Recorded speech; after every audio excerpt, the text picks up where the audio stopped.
ಜ್ಞಾನಪ್ರದಾಯ ವಿಬುಧಾಸುರಸೌಖ್ಯದುಃಖಸತ್ಕಾರಣಾಯ ವಿತತಾಯ ನಮೋ ನಮಸ್ತೆ.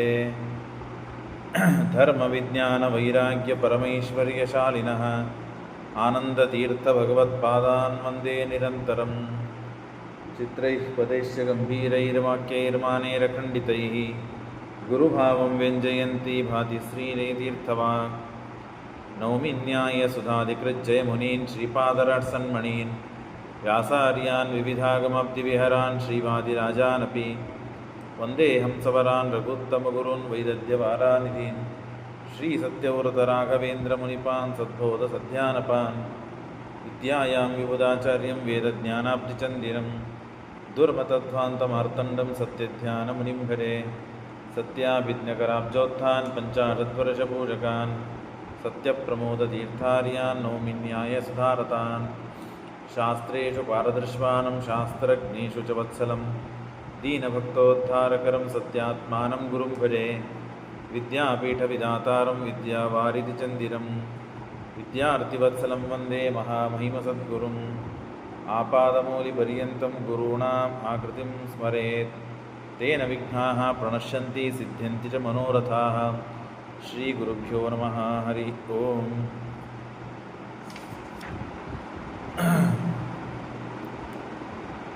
ಶ್ರೀಕೃಷ್ಣ ಪರಮಾತ್ಮ ತನ್ನ ಮೊಮ್ಮಗನಾದ ಅನಿರುದ್ಧನ ಬಾಣಾಸುರನ ಹತ್ರ ಬಂದಿಯಾಗಿದ್ದ. ಅವನನ್ನು ಬಿಡಿಸಿಕೊಂಡು ಬರೋದಕ್ಕೆ ತಾನು ಹೋಗಿ ಯುದ್ಧ ಮಾಡಿ ಅಲ್ಲಿ ರುದ್ರದೇವರು ಬರ್ತಾರೆ. ಪರಸ್ಪರವಾಗಿ ಯುದ್ಧವಾಗ್ತದೆ. ಕೊನೆಗೆ ಕೃಷ್ಣ ಪರಮಾತ್ಮ ವಿಜಯವನ್ನು ಸಾಧಿಸಿ ತನ್ನ ಊರಿಗೆ ತಾನು ಕರೆದುಕೊಂಡು ಬರ್ತಾನೆ. ರುದ್ರದೇವರನ್ನು ಗೆಲ್ಲುವುದು ಇದೇನು ದೊಡ್ಡ ವಿಷಯ ಅಲ್ಲ. ಪರಮಾತ್ಮ ಸಮಸ್ತ ಜೀವರಾಶಿಗಳು ಅಧೀನರಾಗಿದ್ದಾರೆ, ಪರಮಾತ್ಮನ ಅಧೀನರಾಗಿದ್ದಾರೆ. ಅನಾದಿ ಕಾಲದಿಂದಲೂ ಅನಂತ ಕಾಲದವರೆಗೆ ಪರಮಾತ್ಮ ನಮ್ಮನ್ನೆಲ್ಲರನ್ನೂ ರಕ್ಷಣೆ ಮಾಡುವನು, ಸತ್ತಾಪ್ರತೀತಿ ಪ್ರವೃತ್ತಿಗಳನ್ನು ಕೊಡುವನು. ಅವನ ಅನುಗ್ರಹ ಇಲ್ಲದೇ ಇದ್ದರೆ ಏನೂ ಮಾಡಲಿಕ್ಕೆ ಸಾಧ್ಯವಿಲ್ಲ ಅಂತನ್ನುವ ವಿಷಯವನ್ನು, ತತ್ವವನ್ನು, ಸಿದ್ಧಾಂತವನ್ನು ತಿಳಿಸಿಕೊಟ್ಟು ಅನಂತರದಲ್ಲಿ ಲೋಮಶ ಋಷಿಗಳು ಅಂತ ಮುನಿಗಳು, ಆ ಮುನಿಗಳ ಜೊತೆಗೆ ಪಾಂಡವರೆಲ್ಲರೂ ತೀರ್ಥಯಾತ್ರೆ ಮಾಡ್ತಾರೆ. ಅದ್ಭುತವಾದ ತೀರ್ಥಯಾತ್ರೆ.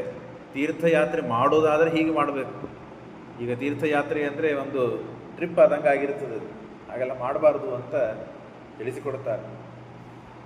ಅಖಂಡವಾಗಿ ಶಾಸ್ತ್ರ ಶ್ರವಣ, ಭಜನೆ, ಭಗವದ್ಭಕ್ತರ ಸೇವೆ, ಅನ್ನದಾನ, ದಕ್ಷಿಣೆ ಮತ್ತು ಜನರಿಗೆಲ್ಲರಿಗೆ ಅಲ್ಲಿದ್ದ ಆಯಾ ತೀರ್ಥಕ್ಷೇತ್ರಗಳಲ್ಲಿ ಇದ್ದ ಜನರಿಗೆ, ಬ್ರಾಹ್ಮಣರಿಗೆ ಎಲ್ಲರಿಗೆ ಮತ್ತು ಸತ್ಕಾರ, ಪೂಜೆ ಇತ್ಯಾದಿಗಳನ್ನು ಮಾಡ್ತಾ ತೀರ್ಥಯಾತ್ರೆಯನ್ನು ಮಾಡಬೇಕು ಅಂತ ಪಾಂಡವರು ತಿಳಿಸಿಕೊಡ್ತಾರೆ. ಪೃಥ್ವೀಂ ಪ್ರದಕ್ಷಿಣತಃ ಏವ ಸಮಸ್ತತೀರ್ಥ ಸ್ನಾನಂ ಯಥಾಕ್ರಮತ ಏವ ವಿಧಾಯ ಪಾರ್ಥಾಃ. ಮೊದಲಿಗೆ ಎಲ್ಲ ತೀರ್ಥಗಳಲ್ಲಿ ಸ್ನಾನ.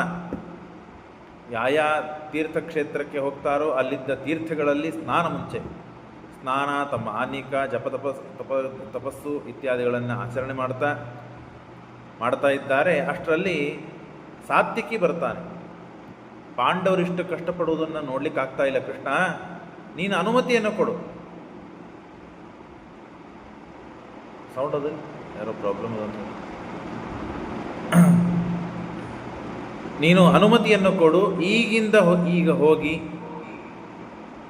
ನಾನು ಆ ಕೌರವರನ್ನೆಲ್ಲ ತತ್ರ ಭೀಮಂ ತಪೋವೇಶಂ, ಭೀಮಸೇನ ದೇವರು ತಪೋವೇಶವನ್ನು ಹಾಕಿಕೊಂಡಿದ್ದಾರೆ. ಅತಿ ಸ್ನೇಹ ಕಾರಣ ದುರ್ಯೋಧನಂ ನಿಂದಯತಿ ರಾಮೇ ಸಾತ್ವಿಕಮಬ್ರವೀತ್. ದುರ್ಯೋಧನನ್ನು ಬೈಯುವ ಪ್ರಸಂಗದಲ್ಲಿ ಸಾತ್ಯಕಿ ಸುಮ್ಮನೆ ನಾಟಕ ಮಾಡಲಿಕ್ಕೆ ಹೇಳ್ತಾನೆ. ನೀನೇನು ಕಾಳಜಿ ಮಾಡಬೇಡ್ರಿ ಕೃಷ್ಣ, ನೀ ಈಗ ನನಗೆ ಆಜ್ಞೆ ಮಾಡು. ಈಗಿಂದೀಗ ಹೋಗ್ತೇನೆ, ಎಲ್ಲ ಕೌರವರನ್ನು ದುರ್ಯೋಧನ ಮಾಡಿಕೊಂಡು ಎಲ್ಲ ಕೌರವರನ್ನು ಕೊಂದು ಪಾಂಡವರಿಗೆ ರಾಜ್ಯ ಕೊಡಿಸ್ತೇನೆ ಅಂತ ಸುಳ್ಸುಳೆ ತನ್ನನ್ನು ತಾನು ಹೊಗಳಿಕೊಂಡು ಪಾಂಡವರಿಗೆ ರಾಜ್ಯ ಕೊಡಿಸ್ತೀನಿ ಅಂತ ಹೇಳಿ ಮೇಲ್ಮಾತು, ಹಿಂದೆ ನೋಡಿದರೆ ಎಲ್ಲ ದ್ವೇಷ. ಹಾಗೆ ತಾನು ಹೇಳಿದರೆ ಕೃಷ್ಣ ನೇರವಾಗಿ ಒಂದೇ ಮಾತು ಹೇಳ್ತಾನೆ. ಸರ್ವೇ ವಯಂ ನಿಹತ್ಯಾದ್ಯ ಸಕರ್ಣಾನ್ ಸದಾಷ್ಟ್ರಕಾನ್ ಅಭಿಮನ್ಯು ಸ್ಥಾಪಯಾಮೋ ರಾಜ್ಯೇ ಯಾವತ್ರಯೋದಶಂ. ಅವ್ರನ್ನೆಲ್ಲ ಕೊಂದುಬಿಡ್ತೇನೆ, ರಾಜ್ಯ ನಾನು ಪಾಂಡವರಿಗೆ ಕೊಡ್ತೇನೆ. ಪಾಂಡವರ ಮಕ್ಕಳು ಧರ್ಮರಾಜಾದಿಗಳು ಇವರೆಲ್ಲ ಸತ್ಯ ತಪಸ್ಸು, ಸತ್ಯ ಮಾತನ್ನು ಆಡೋರು. ಹಾಗಾಗಿ 12 ವರ್ಷ ವನವಾಸ, 1 ವರ್ಷ ಅಜ್ಞಾತವಾಸ. ಹಾಗಾಗಿ ರಾಜ್ಯ ಹಾಗೆ ಸುಮ್ಮನೆ ಖಾಲಿ ಬೀಳ್ತದಲ್ಲ. ಅಭಿಮನ್ಯು ಇದ್ದಾನೆ, ಅವನನ್ನು ರಾಜ್ಯದಲ್ಲಿ ಪಟ್ಟಾಭಿಷೇಕ ಮಾಡಿಸಿ ಕೂಡಿಸೋಣ 13 ವರ್ಷ ಅವರು ಬರುವವರೆಗೆ. ಈಗಂತೂ ನಾನು ಹೋಗಿ ರಾಜ್ಯ ಯುದ್ಧ ಮಾಡಿ ರಾಜ್ಯವನ್ನು ಗೆಲ್ತೇನೆ ಅಂತಂದಾಗ, ಸಂವತ್ಸರಂ ಸಮಾಪ್ಯೈವ ಪುರಂ ಯತ್ ಸಂಧಿ ಪಾಂಡವಾ ತದೋ ಯುಧಿಷ್ಠಿರೋ ರಾಜ ರಾಜ್ಯಂ ಶಾಸಿಸಿ ಪೂರ್ವವತ್. 1 ವರ್ಷ ಅಂತ ಆಗಿಬಿಟ್ಟಿದೆ. ನಾನು ಹಿಂದಕ್ಕೆ ಲೆಕ್ಕ ಹೇಳಿದ್ದೇನೆ, ಶ್ರೀಮದಾಚಾರ್ಯ ವೇದದಲ್ಲಿ ಹೇಳಿದ ಲೆಕ್ಕವನ್ನೇ. 1000 ವರ್ಷಗಳಲ್ಲಿ ಯಾಗ ಮಾಡಬೇಕು ಅಂತ ಹೇಳಿದ್ದಾರೆ. 1000 ವರ್ಷ ಬದುಕೋರು ಯಾರಿದ್ದಾರೆ ಈಗ? ಹಾಗಾಗಿ 1000 ತಿಂಗಳುಗಳು ಯಾಗವನ್ನು ಮಾಡಬೇಕು ಅಂತ ಅರ್ಥ. ಹಾಗೆ 12 ತಿಂಗಳು ಆಗಿಬಿಟ್ಟಿದೆ, ಈಗ 1 ವರ್ಷ ಆಯಿತು. ಇನ್ನೊಂದು ತಿಂಗಳು ಮುಗಿಸ್ಕೊಂಡು ಮತ್ತೆ ಹೋಗಿ ಮತ್ತೆ ಹಿಂದಿನಂತೇನೆ ಧರ್ಮರಾಜ ರಾಜ್ಯವನ್ನು ಆಳಲಿಕ್ಕೆ ಸಾಧ್ಯವಿದೆ ಅಂತಂದರೆ, ಆಗ ಏವಂ ವದತ್ತೇವ ಶನಿ ಪ್ರವೀರೇ ಜನಾರ್ದನ ಪಾತ್ರ ಮುಖಾನುದೀಕ್ಷ. ಭೀಮಸೇನ ದೇವರ ಮುಖ ನೋಡುತ್ತಾರೆ ಕೃಷ್ಣ. ಈ ಸಾತ್ಯಕಿ ಹೀಗೆಲ್ಲ ಮಾತುಗಳನ್ನು ಆಡಿದ್ದನ್ನು ಭೀಮಸೇನ ದೇವರ ಮುಖ ನೋಡಿ ಕೃಷ್ಣ ಹೀಗೆ ಹೇಳ್ತಾನೆ, ನೀವು ಸಾತ್ಯಕಿ ಏನೋ ಭಿಕ್ಷೆ ಕೊಡ್ತಾನಂತಪ್ಪ, ನಿಮಗೆ ರಾಜ್ಯವನ್ನು ಗೆದ್ದು ಅವ್ರನ್ನೆಲ್ಲ ಕೊಂದು ಸ್ವೀಕಾರ ಮಾಡ್ತೀರೇನು ಅಂತನ್ನುವ ಅಭಿಪ್ರಾಯದಿಂದ ಭೀಮನ ಮುಖವನ್ನು ನೋಡಿ ಕೃಷ್ಣ ಮಾತನ್ನು ಆಡ್ತಾನೆ. ಪಾಂಡವರ ಸಾಮರ್ಥ್ಯ, ಪಾಂಡವರಲ್ಲಿದ್ದಂತಹ ವಿಶ್ವಾಸ, ಪಾಂಡವರ ಮೇಲೆ ಇದ್ದ ಸ್ನೇಹ, ಪಾಂಡವರಿಗೆ ಮಾಡುವ ಕೃಷ್ಣನ ಅನುಗ್ರಹ ಎಷ್ಟು ಇದೆ ಅಂತ ಗೊತ್ತಾಗ್ತದೆ. ಉವಾಚ ಶೈನೇಯಸ ಪಾಂಡುಪುತ್ರಾ ಪರೇಣ ಸಂಸಾದಿತ ರಾಜಕಾಮಾ ಸ್ವಬಾಹುವೀರೇಣ ನಿಹತ್ಯ ಶತ್ರುನ್ ಹಾಸ್ಯಂತಿ ರಾಜ್ಯಂ ಇತೀರಿತೇ ಮುನ. ಏನೋ ಸಾತ್ಯಕಿ, ನೀನು ಹೋಗಿ ಅವ್ರ ಜೊತೆಗೆ ಯುದ್ಧಾಡಿ ಸಂಹಾರ ಮಾಡಿ ರಾಜ್ಯವನ್ನು ತಂದು ಕೊಟ್ಟ ಮೇಲೆ ಇವರು ರಾಜ್ಯ ತಗೋತಾರಂತ ಅನ್ಕೊಂಡೀಯ? ಇವರು ಮಹಾಪರಾಕ್ರಮಿಗಳು. ತಮ್ಮ ಸ್ವಬಾಹುವೀರ್ಯದಿಂದಲೇ ಎಲ್ಲ ಶತ್ರುಗಳನ್ನು ಸಂಹಾರ ಮಾಡಿ ಗೆದ್ದು ಅನಂತರದಲ್ಲಿ ರಾಜ್ಯವನ್ನು ತಾವು ತಗೊಳ್ಳೋರು. ಇನ್ನೊಬ್ಬರು ಕೊಟ್ಟ ಭಿಕ್ಷೆಯನ್ನು ಸ್ವೀಕಾರ ಮಾಡುವಂತಹ ದಾರಿದ್ರ್ಯ, ದೌರ್ಬಲ್ಯ ಇವರಿಗೆಲ್ಲ ಇಲ್ಲ. ಇವರು ಕ್ಷತ್ರಿಯರು, ನನ್ನ ಭಕ್ತರು, ನನ್ನ ಮಿತ್ರರು ಅಂತ ಹೇಳಿ ಆ ಸಾತ್ವಿಗೆ ಕಪಾಳಿಗೆ ಹೊಡೆದಂತೆ ಕೃಷ್ಣ ತಾನು ಮಾತನ್ನು ಆಡ್ತಾನೆ. ಸ್ವಭಾವ ವೀರೇಣ ನಿಹತ್ಯ ಶತ್ರುನ್ ಹಾಸ್ಯಂತಿ ರಾಜ್ಯಂತದ ಇತಿ ಇರತೆ ಮುನ ತಥೇತಿ ಪಾರ್ಥ ಅವದಂತತಸ್ತೆ ಕೃಷ್ಣಂ ಪುರಸ್ಕೃತ್ಯ ಯಯುರ್ದಶಾರ್ಹಾಃ. ಹೀಗೆ ಇದ್ದಾಗ ಸರಿ ಆಯಿತು, ತಾವು ತೀರ್ಥಯಾತ್ರೆ ಮಾಡ್ತಿರ್ತಾರೆ. ಹೋಗಬೇಕಾದಾಗ ಅಲ್ಲಿ ದೊಡ್ಡ ದೊಡ್ಡ ಶಿಖರಗಳು, ಪರ್ವತಗಳು. ಆ ಪರ್ವತಗಳನ್ನೆಲ್ಲ ದಾಟಿ ತೀರ್ಥಯಾತ್ರೆ ಅಂದರೆ ಎಲ್ಲಿ ಅನುಕೂಲ ಇದೆ, ಬಸ್ಸು, ಟ್ರೇನು, ಪ್ಲೇನು, ಅಲ್ಲೆಲ್ಲ ಹೋಗಿ ಬಂದು ಮಾಡಿದರೆ ಅದಕ್ಕೆ ತೀರ್ಥಯಾತ್ರೆ ಅನ್ನಂಗಿಲ್ಲ, ಅದಕ್ಕೆ ಟ್ರಿಪ್ ಅಂತಾರೆ. ಎಲ್ಲಿ ಕಷ್ಟ ಇದೆ, ಥಂಡಿ ಇದ್ದಾಗ ಸ್ನಾನ ಮಾಡಿದರೆ ಅದಕ್ಕೆ ಪುಣ್ಯ ಹೆಚ್ಚಿದೆ. ಭಾಳ ಬಿಸಿ ಬಿಸಿ ಬಿಸಿ ಬಿಸಿಲಿದ್ದಾಗ ತಣ್ಣೀರು ಮಾಡಬಾರ್ದು, ಅವಾಗ ಬಿಸಿ ನೀರು ಮಾಡಬೇಕು. ಅವರು ಸತ್ಯಪ್ರಬೋಧರು ಹೀಗೆ ಮಾಡಿದ್ರಂತೆ. ರಾಯಚೂರು ಹತ್ರ ಯಾವ ನರಸಿಂಹದೇವರು ಇದ್ದಾರಲ್ರಿ, ಶ್ರೀಪಾದರಾಜರು ಪ್ರತಿಷ್ಠಾಪನೆ ಮಾಡಿದ ನರಸಿಂಹದೇವರು ಇದ್ದಾರೆ ರಾಯಚೂರು ಹತ್ರ. ಅಲ್ಲಿ ಭಾಳ ಬಿಸಿ, ಅವ ನೀರು ಕಾಯಿಸೋರು ಅಂತ ಇರ್ತಾರಲ್ಲ, ಅಲ್ಲೆಲ್ಲ ಮತ್ತೆ ನೀರೇ ಸಿಗೋದು ಕಷ್ಟ. ದೂರದಿಂದ ಹೋಗಿ ಮತ್ತೆ ಹಾಮಿ ಮಾಡಿ ನೀರು ತೊಗೊಂಬರ್ಬೇಕು. ನೀರು ತಂದಿದ್ದಾರೆ. ತಂದಾಗ ಸ್ವಾಮಿಗಳಿಗೆ ಮತ್ತೆ ಅವ್ರ ಪಾತ್ಪೂಜಾ, ಇವರು ಮುದ್ರಿ ಅಂತ ಅನ್ಕೋತ ಭಾಳ ಸಮಯ ಆಯಿತು. ಸ್ನಾನಕ್ಕೆ ಹೋಗೋವರಿದ್ದರು, ಮತ್ತೆ ಭಕ್ತರು ಬಂದಿದ್ದಕ್ಕೆ ಮತ್ತೆ ಮುದ್ರಾಧಾರಣ ಮಾಡಿದರು ಸತ್ಯಪ್ರಮೋದರು. ಆಗ ಅಷ್ಟೊತ್ತಿಗೆ ಅದು ನೀರು ಕಾಯಿಸೋನು ಹಂಡೆ ನೋಡಿರ್ತಿರಲ್ಲ, ಹಂಡೆ, ಆ ಕೊಳಗದಲ್ಲಿ ನೀರನ್ನು ಹಾಕಿ ತಳಗೆ ಕಟ್ಟಿಗೆ ಹಚ್ಚಿ ನೀರನ್ನು ಕಾಸ್ತಾ ಇದ್ದಾರೆ. ಇವರು ಬರೋದು ತಡ ಆಯಿತು, ಆದ್ದರಿಂದ ನೀರು ಹೆಚ್ಚು ಕಾಯ್ದು ಬಿಟ್ಟಿದೆ. ಹೆಚ್ಚು ನೀರು ಕಾಯ್ದಿದ್ದಕ್ಕೆ ಅದನ್ನು ತೋಡಬೇಕು, ಅಂದರೆ ಬಿಸಿ ಸಮಾನ ಮಾಡಬೇಕು. ಸ್ವಲ್ಪ ತಣ್ಣೀರು ಹಾಕಿ ಆ ಬಿಸಿ ತಣ್ಣಗೆ ಮಾಡಬೇಕು ಅಂತಂದರೆ ಬಿಸಿನೀರು ಯಾವುದು, ತಣ್ಣೀರಿಲ್ಲ, ಎಲ್ಲೋ ದೂರ ಹೋಗಿ ತೊಗೊಂಬರ್ಬೇಕು. ಸತ್ಯಪ್ರಮೋದರು ಸ್ನಾನಕ್ಕೆ ಬಂದಾಗ ಸ್ವಲ್ಪ ಮೊದಲಿಗೆ ಟೆಸ್ಟ್ ಮಾಡ್ಲಿಕ್ಕಂತ ಕೈಯಾಗಿ ನೀರು ಹಾಕ್ತಾರೆ. ಏನೋ ಇಷ್ಟು ಬಿಸಿ ನೀರು ಹೆಂಗೆ ಸ್ನಾನ ಮಾಡಲಿಕ್ಕೆ ಸ್ವಾಮಿ, ಮತ್ತು ನೀರಿಲ್ಲ ಮತ್ತು ದೂರದ ಹೋಗಿ ತೊಗೊಂಬರೋದು ಕಷ್ಟ ಅಂದಾಗ ಸತ್ಯಪ್ರಮೋದರು ಹೇಳಿದ್ರಂತೆ, ಸ್ವಲ್ಪ ಹೊತ್ತಾಗಲಿ, ಸ್ವಲ್ಪ ಹೊತ್ತು ಸಮಯ ಹೋಗಲಿ, 1 ತಾಸು 2 ತಾಸು ಅಂತಂದರೆ ಸ್ವಲ್ಪ ನೀರು ತಣ್ಣಗಾಗ್ತದೆ, ಅವಾಗ ಸ್ನಾನ ಮಾಡೋಣ. ಅವ ನೀರು ಕಾಸು ಅಂತ ಹೇಳಿದ್ರು. ಸ್ವಾಮಿ, ಇಲ್ಲೆಲ್ಲ ತಣ್ಣಗಾಗೋ ಪ್ರದೇಶ ಇಲ್ಲಿದ್ದು, ರಾಯಚೂರು ಊರಿದು. ಸಮಯ ಹೋದಂತೆ ಬಿಸಿಲು ಜಾಸ್ತಿ ಆದಂತೆ ನೀರಿನ ಕುದುಕೋತೆ ಹೋಗ್ತದೆ, ಹೊರಗೆ ತಣ್ಣಗಾಗೋದಿಲ್ಲ ಇಲ್ಲಿ. ಆಗ ಆಗಲಿ ಅಂತ ಹೇಳಿ ಸತ್ಯಪ್ರಮೋದರ ತಪಸ್ಸು, ಆ ದೇಹದಲ್ಲಿದ್ದ ಸಾಮರ್ಥ್ಯ, ಅಷ್ಟು ಬಿಸಿ ಬಿಸಿ ಕುದಿ ನೀರನ್ನು ಹಾಕ್ಕೊಂಡು ಸ್ನಾನ ಮಾಡಿ ಆರಾಮಾಗಿ ಬಂದು ಪೂಜೆ ಮಾಡಿದರು. ನಾನು ಯಾಕೆ ಹೇಳಿಕ್ಕೆ ಬಂದಂದರೆ, ಬದ್ರಿಯಲ್ಲಿ ಹೋದಾಗ ಅಷ್ಟು ಥಂಡಿ ಇದ್ದಾಗ ತಣ್ಣೀರು ಸ್ನಾನ ಮಾಡಿದ್ರೆ ತಪಸ್ಸು, ಇಂಥ ಬೇಸಿಗೆ ಒಳಗೆ ಬಿಸಿ ನೀರು ಸ್ನಾನ ಮಾಡಿದರೆ ತಪಸ್ಸು. ನಮ್ದು ಉಲ್ಟಾ ಇರ್ತದೆ, ಥಂಡಿ ಒಳಗೆ ಬಿಸಿನೀರು ಸ್ನಾನ, ಬೇಸಿಗೆ ಒಳಗೆ ತಣ್ಣೀರು ಸ್ನಾನ. ಈಗ ರಾತ್ರಿ ಬಿಸಿ ಕಂಡಪಟ್ಟಿ ಬಿಸಿ ಇದೆ, ಎಲ್ಲ ಕಡೆಗೆ ಬೇಸಿಗೆ, ಆರಾಮ್ ಬೋರ್ ತೆಳಗೆ ನಿಂತು ತಣ್ಣೀರು ಸ್ನಾನ ಮಾಡಿದ್ರೆ ಮಾಡ್ತಾರೆ ಯಾರು ಬೇಕಾದ್ರೆ.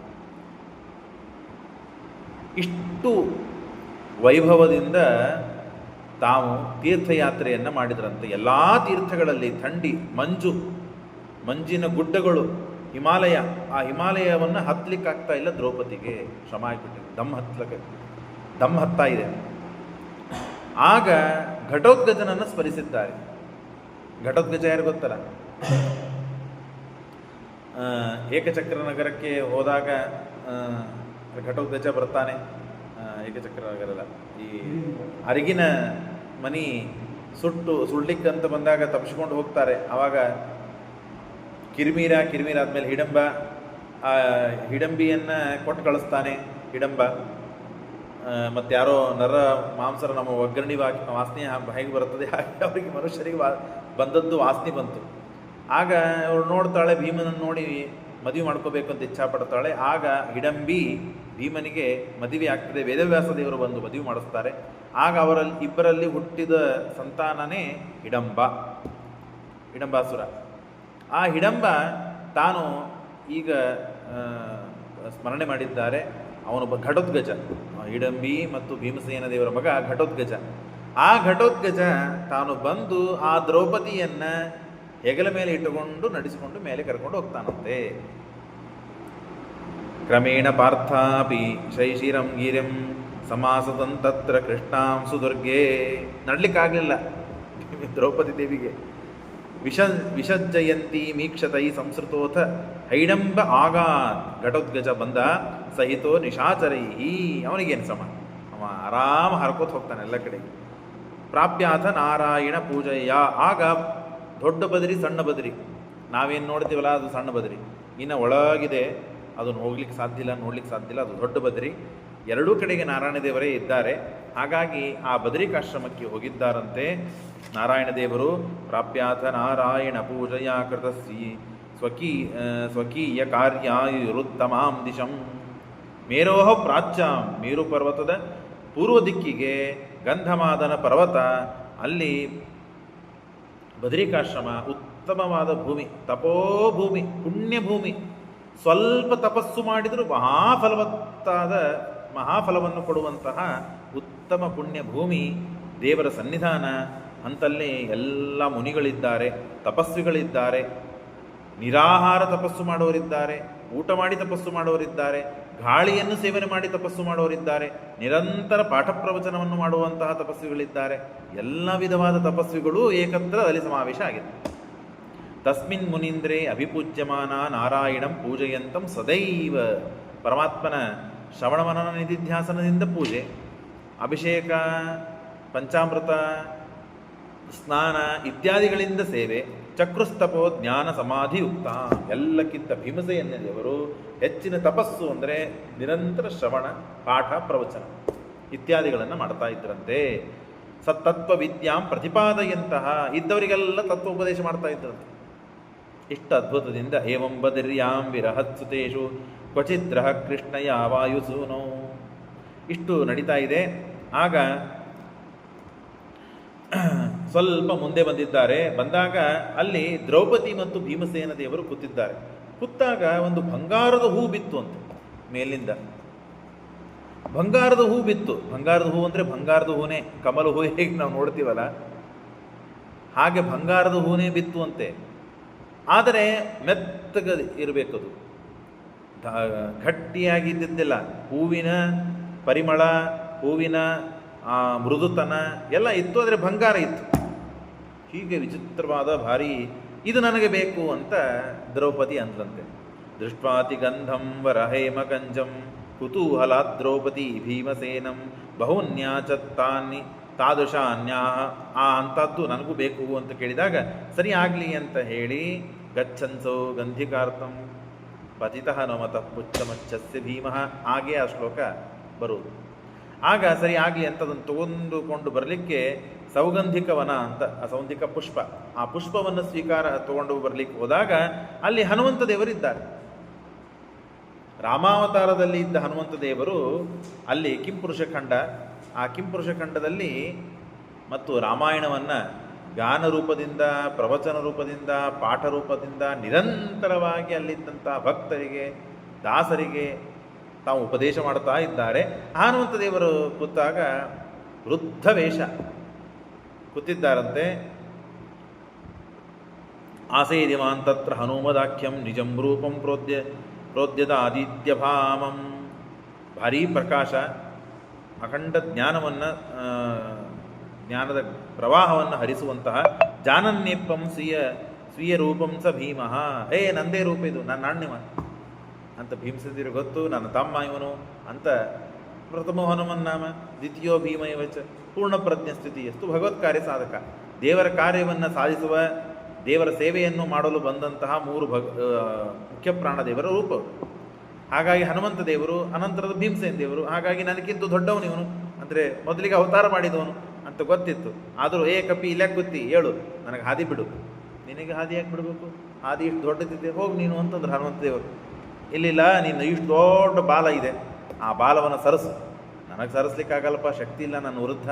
ಹಾಗಾಗಿ ಒಂದು ಕಡೆ ಎಲ್ಲೋ ಬಿದ್ದಿದ್ದೇನೆ, ಏನೋ ಒಂದು ಪುರಾಣ ಪ್ರವಚನ ಮಾಡಿಕೊಂಡು ಒಂದು ಕಡೆಗೆ ಇದ್ದೇನೆ, ಯಾಕೆ ನಂಗೆ ತ್ರಾಸು ಕೊಡ್ತಿ ಅಂತ ಹನುಮಂತ ದೇವರು ಭೀಮಸೇನ ದೇವರು ಹೇಳಿದ್ರಂತೆ.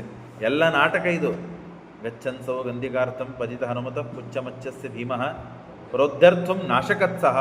ಭೀಮಸೇನ ದೇವರು ಆಯ್ತು ಹಾಗಾದರೆ ನಿನ್ನೆ ತಕ್ಕೊಂಡು ಹೋಗು ಅಂತ ಹೇಳಿದಂತೆ ಹನುಮಂತ ದೇವರು.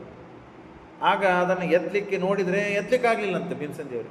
ಪ್ರೋದ್ಯರ್ಥಂ ನಾಶಕತ್ಸಹ ತ್ವಮೂರು ಉಪುಷ ವಿಷಯ ಮಾಸಜಯತಿ ಪೂರ್ಣಜ್ಞಾನೋರಿರೋಸ್ತೆ ಗುರುತೋಪಜೋಹೋ ಕ್ರೀಡಾ ಮಾತ್ರಂ ತದೇತತ್ ಪ್ರಮದ ಸುದಿಯಾನ್ ಮೋಹಕದ್ವೇಷ ಭಾಜ. ಜನರಿಗೆ ಮೋಹ ಮಾಡೋದಕ್ಕಾಗಿ ನಾಟಕ ಮಾಡ್ತಾ ಇದ್ದಾರೆ ಹನುಮಂತ ದೇವರು, ಭೀಮಸೇನ ದೇವರು. ಇಬ್ಬರು ಬೇರೆ ಬೇರೆ. ಭೀಮಸೇನ ದೇವರು ಇಷ್ಟು ಪರಾಕ್ರಮ, ಇಷ್ಟು ಶಕ್ತಿ ಅಂತ ಕೇಳಿದ್ವಿ, ಸಣ್ಣ ಬಾಲ ಎತ್ತಲಿಕ್ಕಾಗಲಿಲ್ಲ ಭೀಮಸೇನ ದೇವರಿಗೆ ಅಂತ ಜನ ಮಾತಾಡ್ಕೋಬೇಕು. ಅದಕ್ಕೆ ಹೇಳ್ತಾರೆ, ಧರ್ಮೋ ದೇವಾನಾಂ ಪರಮೋ ಮಾನುಷತ್ವೇ ಸ್ವೀಯೇ ರೂಪೇಪ್ಯನ್ಯದೆ ಅನ್ಯವದೇವ ವೃತ್ತಿ ಅನಾದಾನಂ ದಿವ್ಯಶಕ್ತೇರ್ವಿಶೇಷ ನರಸ್ವಭಾವೇ ಸರ್ವದಾ ಚೈವ ವೃತ್ತಿ. ದೇವತೆಗಳಲ್ಲಿ ಅತ್ಯುತ್ತಮವಾದ ಧರ್ಮ ಅಂದರೆ ಎಲ್ಲ ಕಾಲಕ್ಕೂ, ಎಲ್ಲ ದೇಶಗಳಲ್ಲಿಯೂ, ಎಲ್ಲ ಯುಗಗಳಲ್ಲಿಯೂ ಒಂದೇ ರೀತಿಯಂತೆ ಇರುವಂತೆ ಇಲ್ಲ. ಹನುಮಂತ ದೇವರಿದ್ದವರು, ರಾಮಚಂದ್ರ ದೇವರಿದ್ದವರಲ್ಲಿ ತ್ರೇತಾಯುಗದಲ್ಲಿ. ಆ ತ್ರೇತಾಯುಗದಲ್ಲಿ ಏನು ಗುಣ, ಧರ್ಮ, ಬಲ, ಶಕ್ತಿ ಇತ್ತೋ ಆ ಯುಗದವರು ಮುಂದಿನ ಯುಗದಲ್ಲಿ ತೋರಿಸುವಂತೆ ಇಲ್ಲ. ಹಾಗಾಗಿ ಅವರು ಮತ್ತು ಸಂಜೀವನಿ ಔಷಧಿಗಳು ಬೇಕು ಅಂತ ಹೇಳಿ ಗಂಧಮಾದನ ಪರ್ವತವನ್ನೇ ಅದು ಎತ್ತಿ ತಗೊಂಡು ಬಂದರು. ಭೀಮಸೇನ ದೇವರೆಲ್ಲ ಅಷ್ಟು ಶಕ್ತಿ ತೋರಿಸಲಿಲ್ಲ. ಭೀಮಸೇನ ದೇವರು ತೋದಷ್ಟು ಶಕ್ತಿ ಮಧ್ವಾಚಾರ್ಯರು ತೋರಿಸಲಿಲ್ಲ. ಮಧ್ವಾಚಾರ್ಯ ಕೇವಲ ಒಂದು ಬಂಡಿಗಲ್ಲಿ ಎತ್ತಿಟ್ರು. ಭೀಮಸೇನ ದೇವರು ಅದಕ್ಕಿಂತ ಹೆಚ್ಚು ಶಕ್ತಿ ತೋರಿಸಿದರು. ಯಾಕೆ? ಯುಗಾನುಸಾರಾತ್ ಮೂಲ ರೂಪಾನುಸಾರಾತ್. ಯುಗದಲ್ಲಿ ಶಕ್ತಿ ಕಮ್ಮಿಯಾದಂತೆ ಮನುಷ್ಯರಲ್ಲಿಯೂ ಶಕ್ತಿ ಬೆಳವಣಿಗೆ ಎಷ್ಟು ಎತ್ತರ ಇರ್ತಾರೋ ಅಷ್ಟು ಎತ್ತರ ಇರೋದಿಲ್ಲ. ನಾಳೆ ಬಂತು ಯುಗಾದಿ ಪಂಚಾಂಗ ಶ್ರವಣದಲ್ಲಿ ಕೇಳ್ತೀರಿ ನೀವು. ಆ ಮನುಷ್ಯ ಎಷ್ಟು ಹೈಟ್ ಇರ್ತಾನಲ್ಲ, ಕೃತ, ತ್ರೇತ, ದ್ವಾಪರ, ಕಲಿ ಎಲ್ಲ ಕ್ಷೀಣವಾಗ್ತಾ ಬರ್ತದೆ. ಆಯುಷ್ಯ ಕ್ಷೀಣ ಆಗ್ತದೆ, ಶಕ್ತಿ ಕ್ಷೀಣ ಆಗ್ತದೆ, ಬಲ ಕ್ಷೀಣ ಆಗ್ತದೆ, ಬುದ್ಧಿ ಕ್ಷೀಣ ಆಗ್ತದೆ, ಎಲ್ಲ ಕ್ಷೀಣ ಆಗ್ತದೆ. ಹಾಗೇನೇ ಮನುಷ್ಯರಲ್ಲಿ ಅವತಾರ ಮಾಡಿದಾಗ ದೇವತೆಗಳು ಹಾಗೇ ಇರಬೇಕು ಅಂತಿದೆ.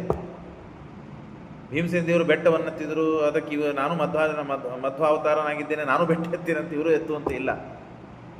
ಹಾಗಾಗಿ ಇದನ್ನು ಶ್ರೀಮದಾಚಾರ್ಯರು ನಿರ್ಣಯವನ್ನು ಕೊಟ್ಟು ಭೀಮಸೇನ ದೇವರಿಗೂ ಹನುಮಂತ ದೇವರಿಗೂ ಏನೂ ವ್ಯತ್ಯಾಸವಿಲ್ಲ. ಆದರೂ ಯುಗ ಧರ್ಮಕ್ಕೆ ಅನುಗುಣವಾಗಿ ಇರಬೇಕು. ಅವರು ಆ ಯುಗದಲ್ಲಿ ಇದ್ದವರಿಗೂ ಅಷ್ಟು ಶಕ್ತಿ ಇದೆ, ಇವರಿಗೂ ಅಷ್ಟು ಶಕ್ತಿ ಇಲ್ಲ ಅಂತ ತೋರಿಸಬೇಕು. ಮತ್ತು ಮೋಹಕ ದ್ವೇಷಭಾಜ, ಅಸುರರಿಗೆ ಮತ್ತು ಅವರವರ ಗತಿಯಾಗಬೇಕು. ಮತ್ತು ಶಕ್ತಿ ಅಷ್ಟು ಇಲ್ಲ, ಭೀಮಸೇನ ದೇವರು ಬೇರೆ, ಹನುಮಂತ ದೇವರು ಬೇರೆ ಅಂತ ಅವರಿಗೆ ತೋರಿಸಬೇಕು. ಮತ್ತು ದ್ವೇಷವನ್ನು ಮಾಡಿ ಅನ್ನತಮಸ್ಸಿಗೆ ಹೋಗಬೇಕು.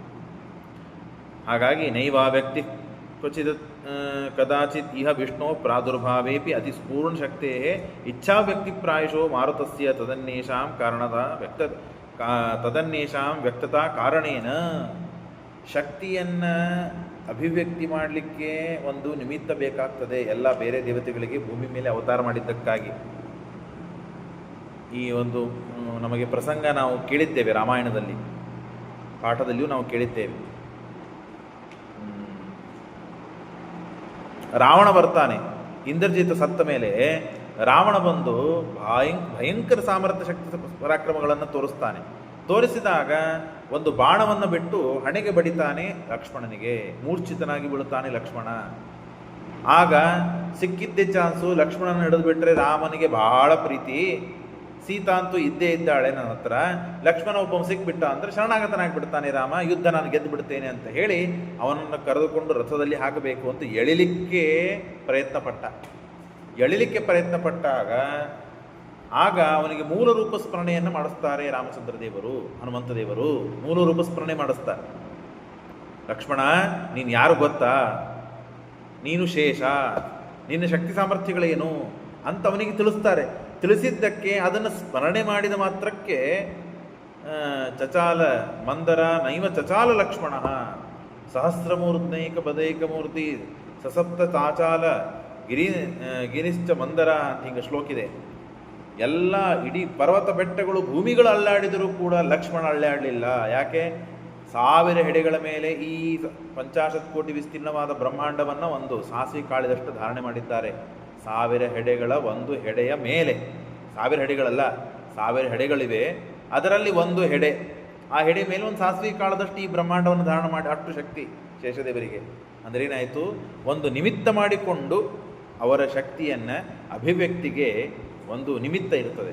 ಆದರೆ ಇಚ್ಛಾ ಪಟ್ಟರೆ ಸಾಕು ಅಷ್ಟು ಶಕ್ತಿ, ಮೂಲ ರೂಪದಲ್ಲಿ ಇದ್ದ ಶಕ್ತಿ ಭೀಮಸೇನ ದೇವರಿಗೆ, ಹನುಮಂತ ದೇವರಿಗೆ, ಮಧ್ವಾಚಾರ್ಯರಿಗೆ ಬರಲು ಸಾಧ್ಯತೆ ಇದೆ. ಇಚ್ಛಾ ವ್ಯಕ್ತಿ ಪ್ರಾಯಶೋ ಮಾರುತಸ್ಯ ತದನ್ನೇಷಾಂ, ಇವರನ್ನು ಬಿಟ್ಟು ಉಳಿದೆಲ್ಲರಿಗೂ ಕೂಡ ವ್ಯಕ್ತತಾ ಕಾರಣೇನ, ಅಭಿವ್ಯಕ್ತಿ, ತಮ್ಮ ಶಕ್ತಿ ತಮ್ಮ ಜ್ಞಾನ ಏನೇ ಇರಲಿ, ಮೂಲ ರೂಪದಲ್ಲಿ ಇದ್ದ ಜ್ಞಾನ ಶಕ್ತಿ ಭಕ್ತಿ ಏನೇ ಇರಲಿ, ಅದು ದೇವರ ಮೇಲೆ ಭಕ್ತಿ ಇರಲಿ, ಶಕ್ತಿ ಇರಲಿ, ಜ್ಞಾನ ಇರಲಿ, ಅಭಿವ್ಯಕ್ತಿಗೆ ಒಂದು ನಿಮಿತ್ತ ಬೇಕು, ಕಾರಣ ಬೇಕು. ತಸ್ಮಾತ್ ಭೀಮೋ ಧರ್ಮ ವೃದ್ಧರ್ಥಮೇವ ಸ್ವೀಯೇ ರೂಪೇ ಅನ್ಯದೇವ ವೃತ್ತಿ. ಹಾಗಾಗಿ ಈ ಧರ್ಮಕ್ಕಾಗಿ ಭೀಮಸೇನ ದೇವರು ತಾವು ಬಿಟ್ಟರು. ಆಮೇಲೆ ಗೊತ್ತಾಯಿತು ಹನುಮಂತ ದೇವರು ಯಾರು, ಭೀಮಸೇನ ದೇವರೇ ನಾನೇ ನೀನು ಅಂತ. ಆಮೇಲೆ ಎಲ್ಲ ಆದ ಮೇಲೆ ಆಗ ಪ್ರಾರ್ಥನೆ ಮಾಡ್ತಾರೆ ಭೀಮಸೇನ ದೇವರು, ನೀನು ನನಗಿಂತ ಜ್ಯೇಷ್ಠ, ಹಾಗಾಗಿ ನನ್ನ ಮಗನ ಧ್ವಜದಲ್ಲಿ ಇದ್ದು ನೀನು ಎಲ್ಲ ಶತ್ರುಗಳನ್ನು ಸಂಹಾರ ಮಾಡಬೇಕು. ಆಗ ಇಡೀ ರಾಮಾಯಣವನ್ನು ಉಪದೇಶ ಮಾಡ್ತಾರೆ ಭೀಮಸೇನ ದೇವರಿಗೆ ಹನುಮಂತ ದೇವರು. ಭೀಮಸೇನ ದೇವರು ಆರಾಮಾಗಿ ರಾಮನ ಚರಿತ್ರೆಯನ್ನು ಕೇಳ್ತಾರೆ. ಕೇಳಿ ರಾಮಸ್ಯ ಚಾತುರಾತ್ಮ್ಯಂಚ ದಿವ್ಯಂ ಚತುರ್ಯುಗಂ ಧರ್ಮಮಪ್ಯಗ್ರಮೇವ, ಎಲ್ಲ ರಾಮಾಯಣದ ಕಥೆಯನ್ನು ಕೇಳಿ ಆದಮೇಲೆ ಧ್ವಜಾತ್ ಭೀವತ್ಸೋರ್ ಗರ್ಜನೇನೈವ ಶತ್ರು ಪರಾಭವೇತೇನ ದತ್ತೇರ್ಜುನಸ್ಯ, ನನ್ನ ಮಗ ಯಾರು? ಅರ್ಜುನ. ಭೀಮಸೇನ ದೇವರು ಹೇಳ್ತಾರೆ, ನನ್ನ ಮಗ ಅರ್ಜುನ, ಆ ಅರ್ಜುನನ ಮುಂದೆ ಯುದ್ಧವಾಗ್ತದೆ. ಅರ್ಜುನ ಧ್ವಜದಲ್ಲಿ ಬಂದು ನೀನು ನಿನ್ನ ಗರ್ಜನೆ, ಆ ಗಂಭೀರವಾದ ಸಿಂಹನಾದವನ್ನು ಮಾಡಿ ಎಲ್ಲ ದುಷ್ಟ ರಾಕ್ಷಸರನ್ನು ಸಂಹಾರ ಮಾಡಬೇಕು ಸ್ವಾಮಿ ನೀವು ಅಂತ ಹೇಳಿ ಆ